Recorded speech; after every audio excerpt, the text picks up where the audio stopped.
وآلہ الطیبین الطاہرین المعصومین المنتجبین المنتخبین المظلومین الشاکرین الصابرین المہدیین الذین اذھب اللہ عنہم الرجس وطہرہم تطہیرا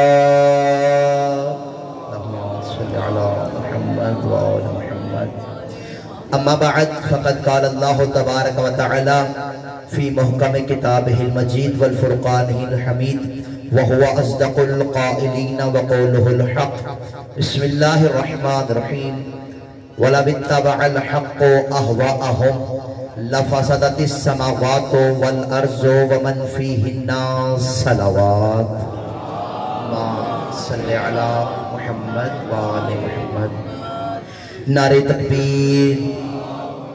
ایسے نہیں، کافی سارے حضرات تشریف فرما ہیں، مل کر میرا اللہ علی کا بھی خالق ہے، تو بلند آواز سے نعرہ تکبیر، نعرہ رسالت، مل کر یک زبان قدری نعرہ حیدری، حسینیت، یزیدیت، دشمنان آل محمد پہ لعنت، بلند صلوات، اللہم صلی علی محمد وآل محمد۔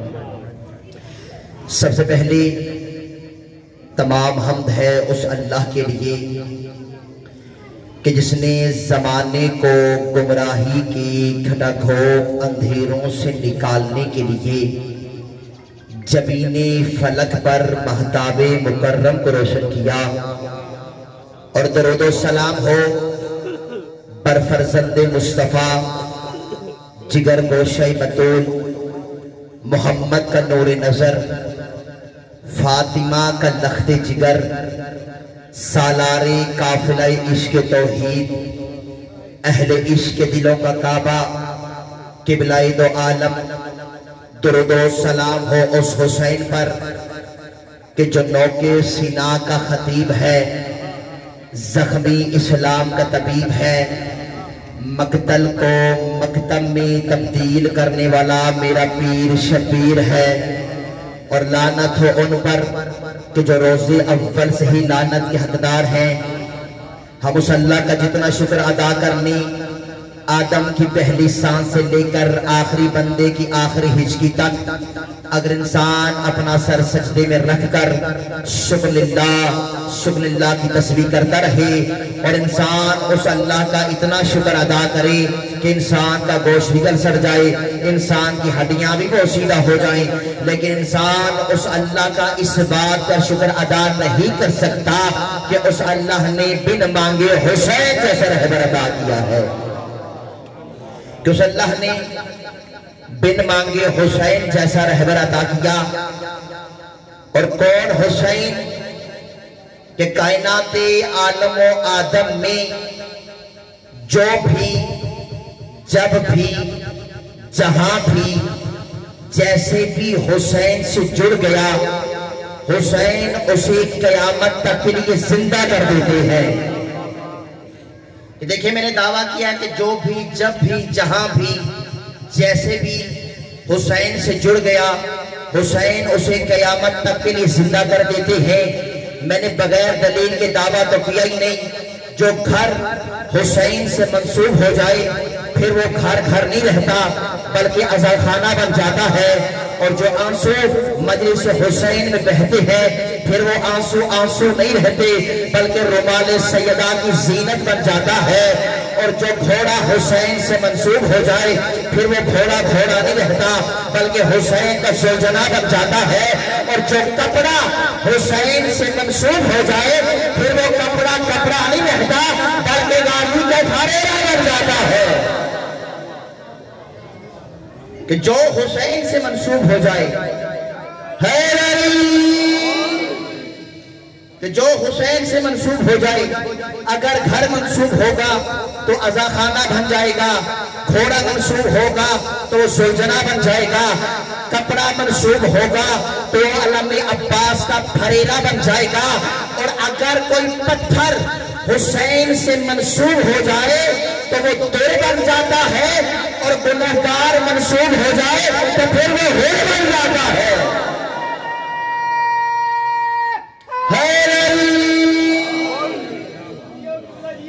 اگر کوئی گنہگار حسین سے منسوب ہو جائے تو پھر وہ حر بن جاتا ہے۔ اور دیکھیں حسین نے کربلا کے میدان میں ایک چراغ کو بجھا کر 72 چراغوں کو روشن کیا۔ اور دیکھیں جلے ہوئے چراغ سے چراغ روشن کرنا کمال نہیں، چراغ بجھا کر 72 روشن کرنا کمال ہے۔ اور کیسے وہ چراغ روشن کیے کہ 72 چراغ جب روشن کیے تو ان کی روشنی قیامت تک لوگوں کو ملتے رہے گی۔ کہ حسین جب بھی محرم آتا ہے خیمہ حسینی لگ جاتا ہے، حسین مجلس حسین میں آ کر اس انتظار میں ہوتے ہیں ہے کوئی گنہگار کہ جو حر بننا چاہتا ہو۔ کہ حسین آج بھی خیمہ حسینی لگاتے ہیں کہ آؤ کہ اگر حسین کے ساتھ منسوب ہو کر قیامت تک کے لیے زندہ ہونا چاہتے ہو۔ اور عزیزانو امام حسین نے کربلا کے میدان میں فطرت کے تقاضوں کو تبدیل کر دیا۔ فطرت کہتی ہے کہ جو پانی پی لے وہ زندہ رہتا ہے، جو پیاسا رہے وہ مر جاتا ہے۔ لیکن تاریخ کربلا اٹھا کے دیکھے، جنہوں نے پانی پیا تھا وہ مر گئے، جو پیاسے تھے وہ قیامت تک کے لیے زندہ ہے۔ فطرت تو کہتی ہے جو گلا کاٹتا ہے وہ زندہ رہتا ہے، جس کا گلا کٹتا ہے وہ مر جاتا ہے۔ لیکن کربلا کے میدان میں حسین نے قیامت تک کے لیے قانون فطرت کو توڑ دیا کہ یزید گلا کاٹ کے بھی زندہ باد ہے، حسین سر کٹوا کے بھی زندہ باد ہے۔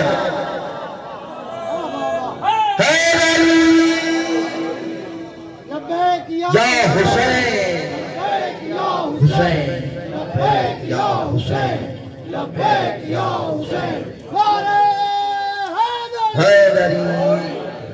اور بابا جی مجھے قسم ہے اس منبر حسینی کی کمال یہ نہیں کہ یزید گلا کاٹ کر مردہ باد ہے، حسین گلا کٹوا کر زندہ باد ہے۔ کمال تو اس میں ہے کہ حسین غیروں میں بھی زندہ باد ہے، یزید اپنا میں بھی مردہ باد ہے۔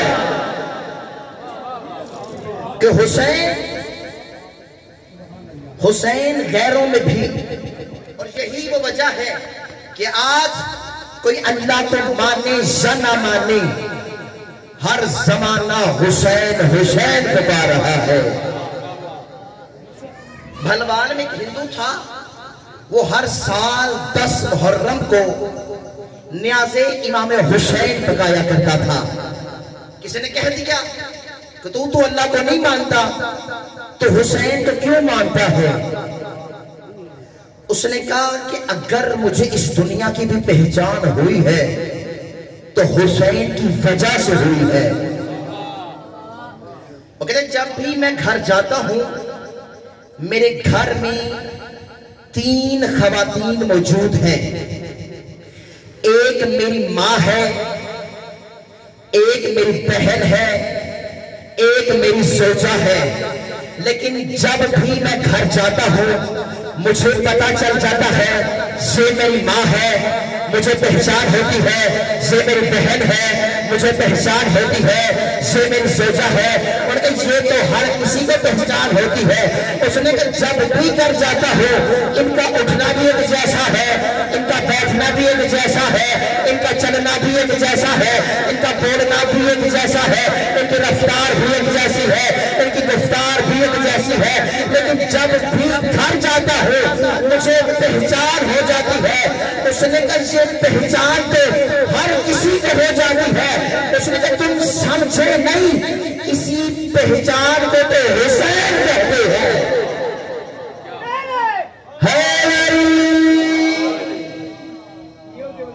کہ اسی پہچان کو حسین کہتے ہیں۔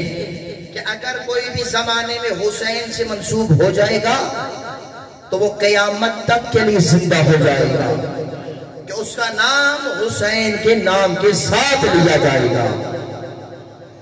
اور دیکھیں یزید چاہتا تھا امام حسین کو مٹا دے، لیکن جو حسین نے کلام لو کے نیزہ پہ کیا ہے.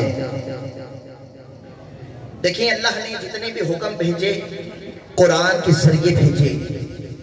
یزید چاہتا تھا قرآن ختم ہو جائے، لیکن اسے کیا پتا تھا کہ جب تک وارث قرآن موجود ہو، کہ جب تک وارث قرآن. اور کیسا قرآن پڑھا؟ تک پڑھا حسین کے سر نے قرآن نیزے پر. یزید سوچ رہا ہے کہ پھر کٹا گیا ہے، کہ کٹا حسین کا سر. اور دیکھیں کیا کہنے، لوگ چاہتے تھے حسین مٹ جائے، حسین دب جائے. لوگ کہتے تھے دین کا پتہ کیسے چلے کہ دین اب بھی موجود ہے. کہتے مت پوچھ وقت کی ان بے سوا کتابوں سے، سنو اذان تو سمجھو حسین زندہ ہے.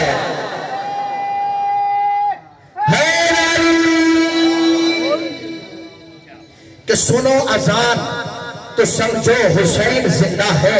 اور لوگ سوچتے تھے کہ ہم انہیں دھمکیاں دیں گے، ہم دھماکے کریں گے، ہم فتوے دیں گے، ہم کتابوں میں ان پر کفر کے فتوے دیں گے، ہم نام حسین کو مٹا دیں گے، ہم حسین کے ماننے والے کو مٹا دیں گے. لیکن تاریخ گواہ ہے بادشاہ مر گئے، تخت ٹوٹ گئے، تاج اجڑ گئے، مورخ مر گئے، فتوے دریا گرد ہو گئے، لیکن میرا حسین کل بھی زندہ باد تھا، حسین آج بھی زندہ باد ہے. کہ حسین آج بھی زندہ باد ہے اور میرا حسین قیامت تک زندہ باد رہے گا. لوگ ڈراتے ہیں دھمکیوں سے، گولیوں سے، دھماکوں سے. ہم موت سے ڈرنے والے نہیں، ہم تو اس مرشد علی کے ماننے والے ہیں جو میدان میں یہ کہتے ہوئے نظر آتے ہیں مجھ علی کو فرق نہیں پڑتا، علی موت میں جا گرے یا موت علی کے پاس آ جائے. علی موت سے نہیں ڈرتا، اور ہم نے تو موت کا درس بھی کربلا سے لیا ہے. جب امام حسین نے اپنے بھتیجے سے پوچھا تھا کہ بیٹا قاسم تمہارے نزدیک موت کیسی ہے، تو شہزادے نے مسکرا کر جواب دیا تھا احلا من الاصل. چچا مجھ قاسم کے نزدیک موت شہد سے بھی زیادہ شیریں نظر آتی ہے. یہ معیار ہے. ہمارے بچوں کو دیکھیں کہ جب مجلس حسین میں آتے ہیں تو گھروں سے کفن سر پہ باندھ کے آتے ہیں. یہ آج سے چند سال پہلے آپ کے علم میں ہے کراچی میں دھماکہ ہوا تھا. بھائی جان ایک 13 سال کا بچہ جو جذبہ شہزادہ قاسم سینے میں لیے ہوئے اپنی اماں کے پاس آیا اور آ کے ایک جملہ کہا اماں آج میرا دل کر رہا ہے کہ آپ مجھے کفن پہنا کر مجلس حسین میں بھیجیں. ماں نے بیٹے کا جذبہ دیکھا، کفن تیار کیا، بیٹے کو کفن پہنایا، مجلس حسین میں بھیج دیا. اور عزیزانو جب لوگ شہادت کی تمنا کرتی ہے نا تو حسین ان کی تمنا کو رائے گا نہیں جانے دیتی. بچہ جلوس میں گیا اور جانے کے بعد شہید ہو گیا. اور جب ماں کو پتا چلا نا کہ میرا جس بچہ جس جلوس میں گیا تھا اس میں دھماکہ ہوا، لوگ شہید ہو گئے. اب یہ ماں بچے کو کبھی اس بازار میں کبھی اس بازار میں کبھی کسی سے پوچھتی تھی کبھی کسی سے پوچھتی تھی کیا تو نے میرے بچے کو دیکھا ہے. ایک بزرگ آگے بڑھا، کہا بہن کسے تلاش کر رہی ہو؟ کہا میں اپنے بچے کو ڈھونڈ رہی ہوں کہ جسے میں نے کفن پہنا کر مجلس حسین میں بھیجا تھا کہ شاید میرا بچہ شہید ہو جائے. سنو گے اس نے کہ جب شہادت کے لیے بھیجا تھا تو پھر ڈھونڈتی کیوں ہو؟ کہ میں دیکھنا چاہتی ہوں کہ میرا بچہ حسین پر قربان ہونے کے بعد لگتا کیسا ہے.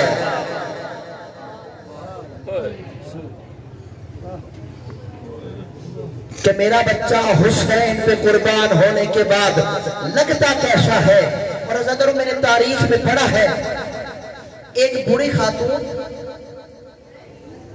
اپنے بچوں کو اکٹھا کر کے مجلس حسین پڑھ رہی تھی. بادشاہ ظالم تھا، اس نے اس بوڑھی خاتون کو گرفتار کروایا اور اپنے دربار میں بلایا اور بلا کے ایک جملہ کہا تو جانتی ہے کہ تو نے کتنا بڑا جرم کیا ہے؟ اس نے کہا اگر مجلس حسین کروانا جرم ہے تو میں اس جرم سے باز نہیں آؤں گی. اس نے تجھے پتا ہے تیری سزا کیا ہے؟ بوڑھی خاتون مسکرائی اور ایک جملہ کہا کہ زیادہ سے زیادہ تو مجھے قتل کر دے گا، میں موت سے نہیں ڈرتی. اس نے کہا لیکن میں چاہتی ہوں میرے قتل ہونے سے پہلے میرے بچوں کو دربار میں بلایا جائے. اس کے بچوں کو دربار میں لایا گیا.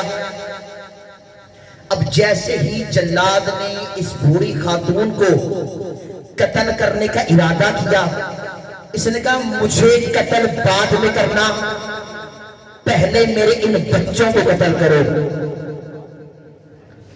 دربار میں سناٹا. بوڑھی خاتون پاگل ہو گئی ہے، موت سے ڈر گئی ہے، بچوں کو مروانا چاہتی ہے. ایک سپاہی آگے بڑھا، اس نے کہا تو اپنے بچوں کو مروانا چاہتی ہے؟ اس نے کہا میں بچوں کو پہلے اس لیے مروانا چاہتی ہوں کہ میں یہ چاہتی ہوں کہ کہیں یہ میرا قتل دیکھ کر مجلس حسین کروانا نہ چھوڑ دے. اگر انہوں نے میرا قتل دیکھ کر مجلس حسین کروانا چھوڑ دیا تو میں قیامت والے دن جناب سیدہ کو کیا جواب دوں گی؟ کہ اگر میرا قتل دیکھ کر مجلس حسین کو کروانا چھوڑ دیا تو میں قیامت والے دن جناب سیدہ کو کیا جواب دوں گی.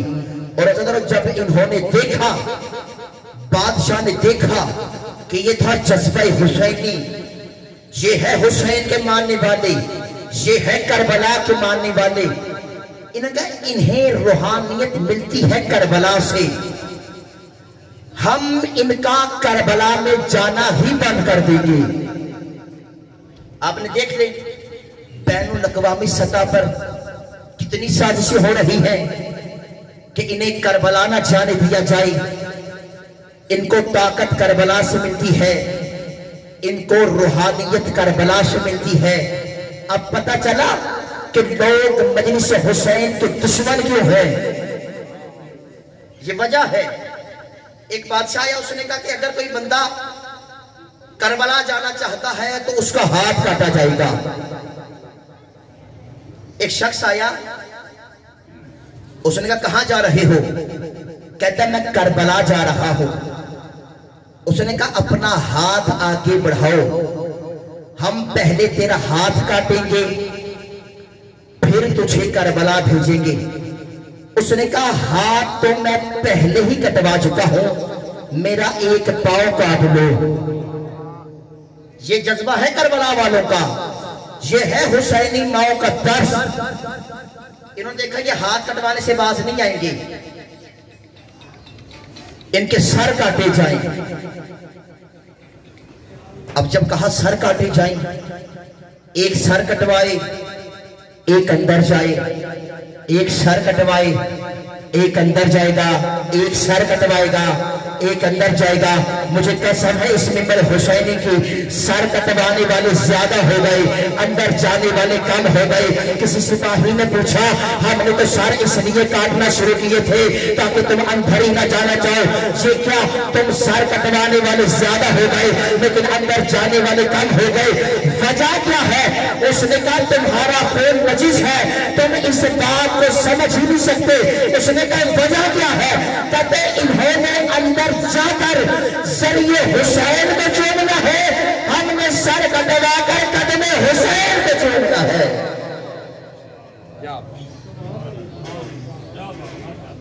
کہ ہم سر اس لیے کٹوانا چاہتے ہیں کہ ہم سر کٹوا کر قدم حسین کو چومنا چاہتے ہیں۔ اور عزیزانو، کائنات میں واحد سخی ہے حسین۔ آپ نے دنیا میں بڑے بڑے سخی لوگ دیکھے ہوں گے،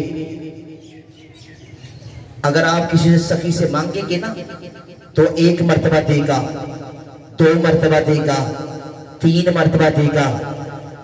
اگر بار بار مانگیں گے ہو سکتا ہے تیسری مرتبہ ناراض ہو جائے، لیکن واحد ذات ہے حسین کی جو بار بار نہ مانگنے پر ناراض ہو جاتا ہے، کہ جو نہ مانگو تو ناراض ہو جاتا ہے۔ اور اگر بڑی عجیب قسمت ہے بہن اور بھائی کی، آپ کربلا جائیں گے، وہاں بھی لوگ آپ کو کفن تحفے کے طور پہ دیں گے۔ اگر آپ شام جائیں گے، خواتین کو لوگ چادریں تقسیم کر رہے ہوتے ہیں۔ جملہ کا ہوا زدارو، جسے کفن نہ ملا وہ کفن تقسیم کر رہا ہے، جسے 36 شہروں میں چادر نہیں ملی آج بھی چادر تقسیم کر رہی ہے۔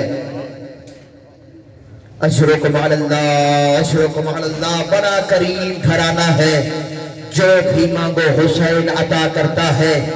اللہ نے کہا حسین دین کی خاطر تیرا اکبر چاہیے، کہا بار الہا میں اکبر کو قربان کرتا ہوں، کہا تیرے اصغر کے گلے پہ تیر چاہیے، کہا بار الہا قربان کرتا ہوں، کہا حسین کائنات میں قیامت تک آنے والے بچوں پر ظلم نہ ہو، کہا بار الہا تیری رحمت میں سکینہ کے کاموں کو قربان کرتا ہوں، کہا حسین قیامت تک آنے والی خواتین کے پردے کی حفاظت چاہیے، کہا بار الہا میں بہن زینب کی چادر قربان کرتا ہوں۔ اجرکم علی اللہ، اجرکم علی اللہ۔ اللہ سوائے گا میں حسین کے کسی غم رضاداروں بڑی محبت تھی حسین کو اپنی بیٹی سکینہ سے۔ بس ایک جملہ مقتل کا کہوں گا، اس کے بعد بھائی کے حوالے منبر۔ ایک جملہ کیا زداروں، جب یہ لٹا ہوا قافلہ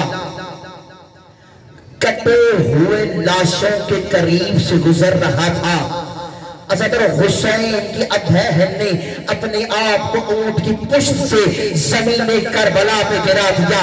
حضرت زمین کربلا پہ گرایا نا، بی بی ویسے ہی بھائی حسین کی لاشیں پہ آئی جیسے حسین چلتے ہوئے اکبر کی لاش پہ گیا تھا۔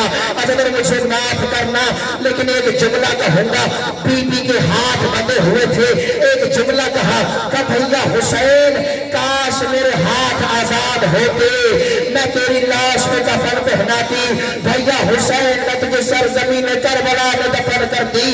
اگر اتنا سننا تھا سمر نے تازیہ نہ اٹھایا، اس جگہ پہ آ گیا جس جگہ پہ علی کی غیور بیٹی کھڑی تھی، اگر اس نے تازیہ نے بلند کیا، علی کی بیٹی کی پشت پہ ایسا تازیہ نے وار کیا، سید سجاد تڑپ گئے، اور تڑپنے کے بعد ایک جملہ کہا کہ بابا کربلا کے میدان میں تیرا ضرب کھانا آسان ہے، کہ بھیا علی اکبر سینے میں پھل برسی میں کھانا آسان ہے، کہ بھیا قاسم کربلا کی ریت پر ٹکڑے کروانا آسان ہے۔ ہر شہید کے لاشے سے آواز آئی پھر مشکل کیا ہے، کہ پھپھیوں کے ساتھ ننگے سر کبھی سرازار و کبھی سرازار۔ الا لعنت اللہ علی قوم الظالمین وسیعلم الذین ظلموا منقلب۔ شکتی